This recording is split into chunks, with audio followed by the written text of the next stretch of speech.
Welcome, dear traders. As expected, September turned out to be one of the worst months for the stock market. After the September slump, Wall Street keeps extending losses.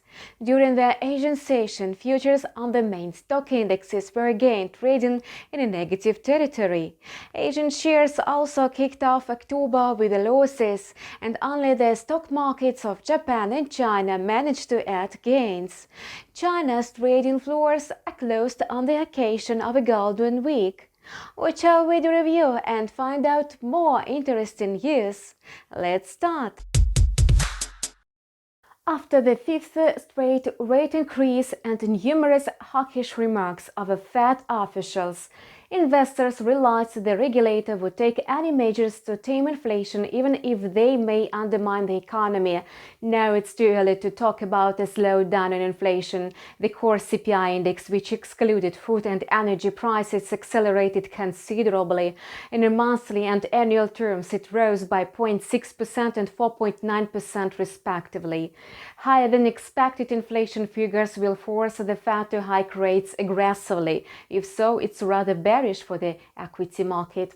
Richard Barkin assumes that the Fed should persist with a tighter policy. It's far away from declaring victory. Mary Daly doesn't see the economy entering a recession, though she expects things to slow. She said the economy could teeter, but nothing that tips us into a recession this year. However, she noted that the Fed would take into account fresh macro stats when making rate decisions.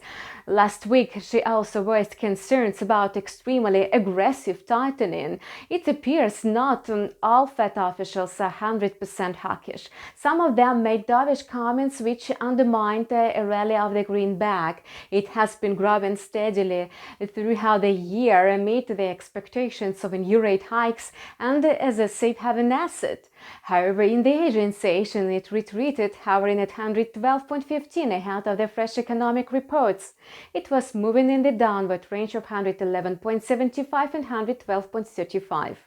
As the Fed has stressed that its further monetary policy decisions will depend on incoming macro stats, the PMI indexes and new comments of the Fed officials are now in the spotlight. Despite the relative weakness of the US dollar, the yen continues its to depreciate. Today it has already closed the series short of 145, trading at 145.09. The yen is losing ground even after the Bank of Japan's attempts to stop its fall last week. The dollar-yen pair is moving in the price corridor of 144.49 and 145.32. The finance ministry disclosed that it spent 2.84 trillion yen. Finance Minister Shunichi Suzuki said again that Japan stands ready to take decisive steps on the foreign exchange market if the yen excessive moves persist.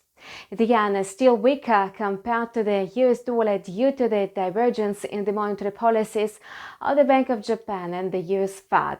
This situation will hardly change in the near future, and the weak yen is likely to fuel import and food prices in the short term but boost economic expansion in the medium and long term, the Bank of Japan pointed out. The regulator believes that the weak yen could help to increase the domestic consumption and spur the export potential of small firms. The Aussie is unable to resume long-term growth because of the Fed's hawkish stance and the fears of a global recession. However, today it managed to advance to 0.6439.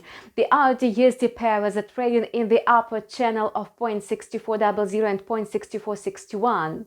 Although inflationary pressure is Australia has slightly eased, the business confidence index declined to the lowest level since April 2020. And therefore, the outlook for the Australian dollar remains bearish, especially amid the cost of a living crisis and the impact of inflation on the economy. After the previous close of two-year lows, the Aussie has slightly recovered as investors anticipate the results of the Reserve Bank of Australia meeting scheduled for October 5. The regulator is expected to raise the cash rate by 50 basis points. Meanwhile, consumer prices in Australia fell to 6.8% in August from a record high of 7% in July on an annual basis. Therefore, traders are sure to take notice of any dovish comments of Reserve Bank of Australia officials. And that's all for now. Stay tuned and keep close tabs on the market developments with us. Feel free to leave your comments down below and see you soon.